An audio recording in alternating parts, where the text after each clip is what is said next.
L'amélioration de la performance fiscale constitue l'un des défis de développement de la Côte d'Ivoire. Lors de la traditionnelle réunion bilan de la Direction générale des impôts à Yamoussoukro en janvier dernier, c'est un objectif de recette de 2716 milliards de francs CFA qui a été assigné à cette régie financière pour le compte de l'année 2020. Le défi est d'autant plus grand que cet objectif est en hausse de 409 milliards de francs CFA par rapport à celui de 2019, un objectif qui du reste n'avait pu être atteint. Vous avez globalement certains secteurs qui sont un peu sinistrés. C'est un peu le secteur de l'EVA, du palmier à huile. Et nous avons certains secteurs qui étaient gros porteurs, comme le secteur des télécommunications, le secteur des banques, des assurances, qui enregistrent un repli ces dernières années. 2306 milliards de francs CFA, c'est ce qui a pu être collecté par la DGI en 2019. Ce montant reste pour les autorités ivoiriennes une part infime du potentiel fiscal du pays. Quand on regarde le niveau de déficit budgétaire, il est inférieur au potentiel que nous avons.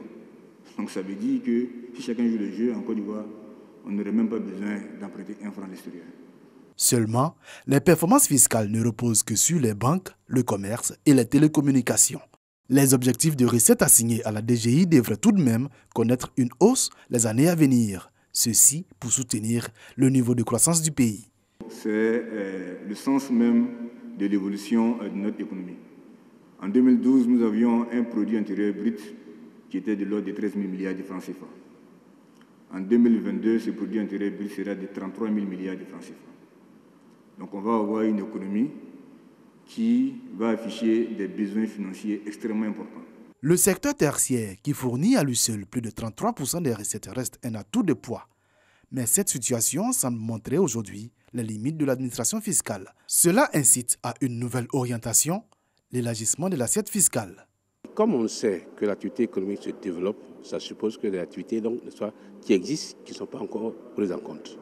L'élargissement de l'assiette va consister donc à la prise en compte de tous ceux qui exercent ces activités-là et qui ne sont pas encore dans le fichier.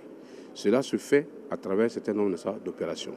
Premièrement, on procède par ce qu'on appelle le recensement. Le recensement qui veut être ciblé, c'est-à-dire qu'on va dans une zone, on essaie de répertorier l'ensemble des opérateurs économiques et ceux qui ne sont pas déjà imposés, on les incorpore dans nos fichiers.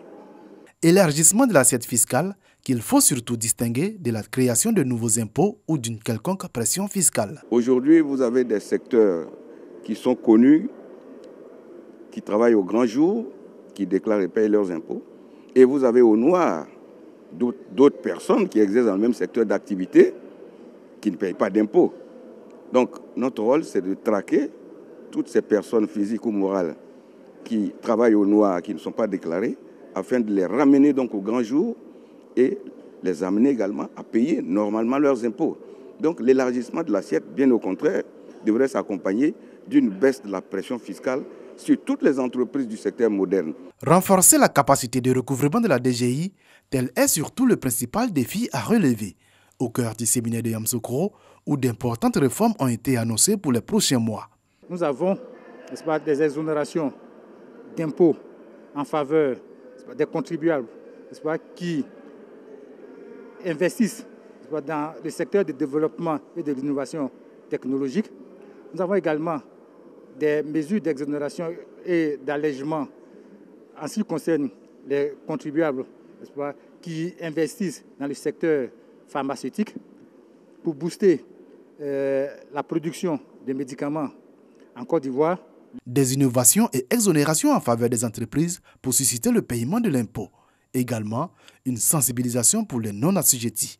Pour ces derniers, une mesure spéciale est prévue, assortie tout de même de sanctions. Lorsqu'une entreprise n'est pas connue de l'administration fiscale, si elle vient se déclarer avant le mois d'avril 2020, cette entreprise-là, ne fera pas l'objet de poursuites en matière de pénalités ni de rappel de droits. Si ces contribuables-là se font prendre maintenant sur le terrain, alors ces contribuables feront l'objet de rappels de droits et de sanctions. Outre le civisme fiscal, l'autre combat que va s'atteler à mener la DGI pour accroître sa rentabilité, c'est la simplification du cadre fiscal. Il faut qu'on travaille sur le cadre, que par nature des revenus du contribuable, il y ait un certain type d'imposition, de taux, et qui soit clair et simple pour tous. Une réforme du cadre fiscal qui est passée par la modernisation des outils de collecte. La digitalisation est perçue comme l'une des principales causes de l'accroissement des recettes fiscales. Les outils de digitalisation ont permis à la DGI de renforcer ses moyens de recouvrement et évidemment, chaque année, de plus en plus, nous avons des taux de progression. Même si les prévisions n'ont pas été atteintes, la DGI a collecté pour 2019 157 milliards de francs CFA en plus par rapport à l'exercice précédent.